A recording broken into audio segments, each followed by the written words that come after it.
what Pope Francis has been talking about, the throwaway culture. And what do we propose in the Eucharist? The culture of gift and sharing. In our time, we see a culture of achievement, of success. People are driven to work hard for self-advancement and for the good of their families. Human work that develops human talent and promotes social progress must be encouraged.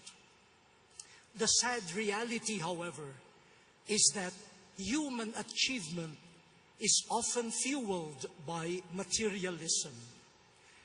The accumulation, the consumption of goods, even when they are not needed, becomes a badge of dignity.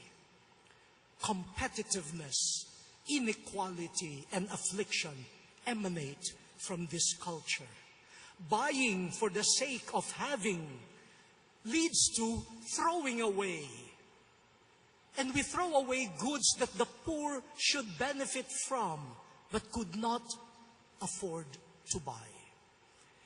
But is it not ironic that the culture of accumulation is also the culture of throwing away?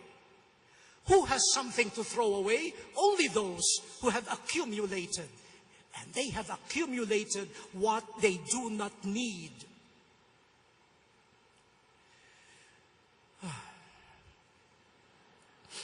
As they say, the more you grow, the more you throw. You throw so that you can buy more. And you throw again. You throw what you were not able to consume. And what a scandal when many people live in the midst of trash discarded by others.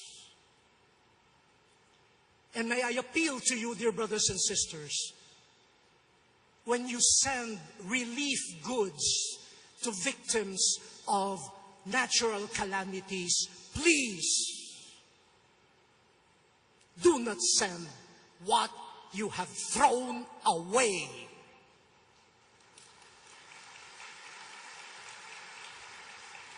You are just decluttering your closet. Imagine, during the time of Hayan, Yolanda, as we were unpacking some of the donations, there was a wedding gown. Who would use a wedding gown?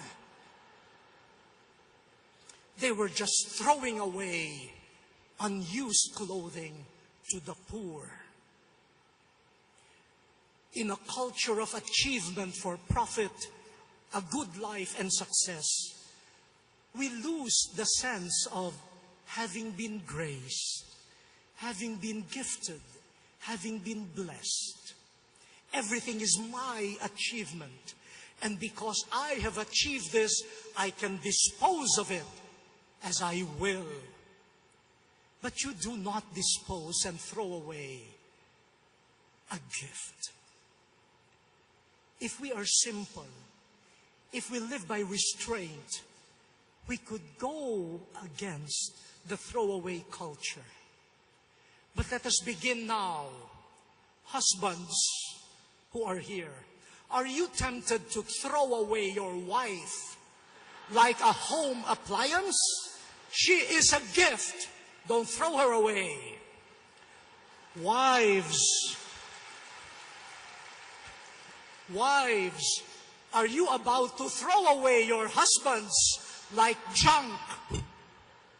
Think twice. Your husband is a gift.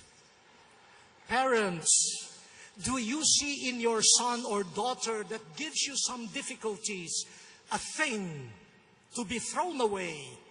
Or do you see in him or her a gift of God?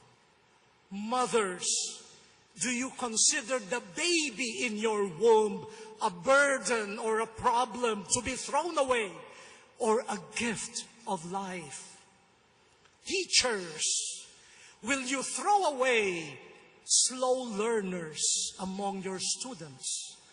Or will you treasure them as gifts, especially when you are teaching in a Catholic school? Politicians, will you throw away people's taxes for your parties and shopping, or guard them as gifts for social service?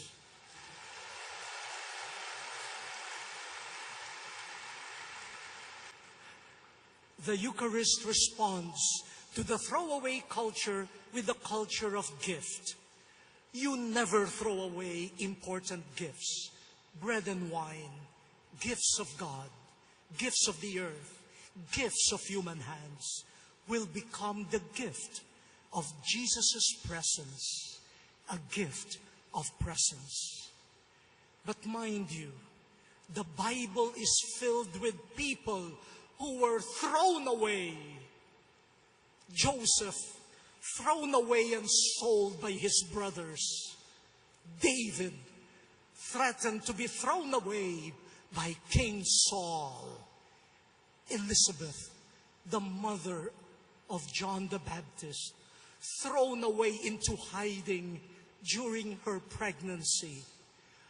Joseph and Mary, thrown away to the manger by closed doors.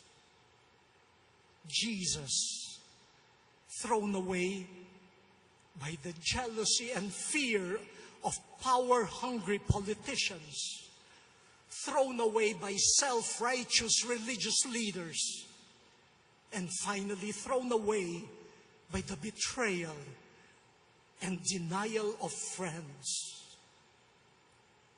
All of them were thrown away by an unfriendly world, but God took them in His gentle hands and gives them to us as His gifts.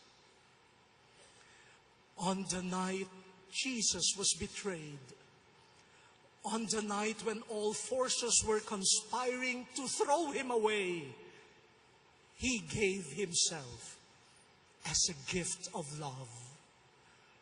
No one takes my life from me. I lay it down on my own. Beware, beware.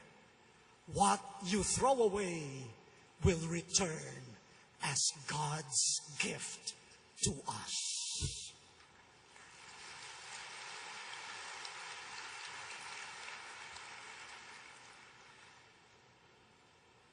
Christine Sunacoro rightly observes, it is incongruous to delight in Jesus' Eucharistic body if we throw away into invisibility some who make up the body of Christ, disregarded as pawns on the chessboard of humanity.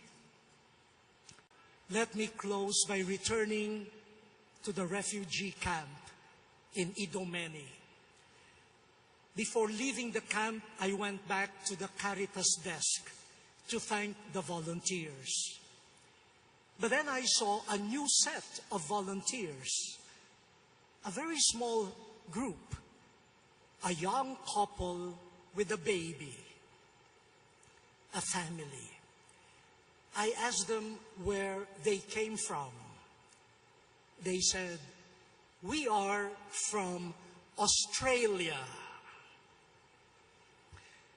but we were born in the Philippines." So I excitedly declared, "Hey, I'm also Filipino." And the woman said, "Yes, you look familiar. I see your photograph everywhere." I said, yes. And then I asked them, "What are you doing here?" The answer, "We are with the group touring Greece. But we heard about this refugee camp. We decided to cut short our tour, leave the group, and serve the refugees even for a day.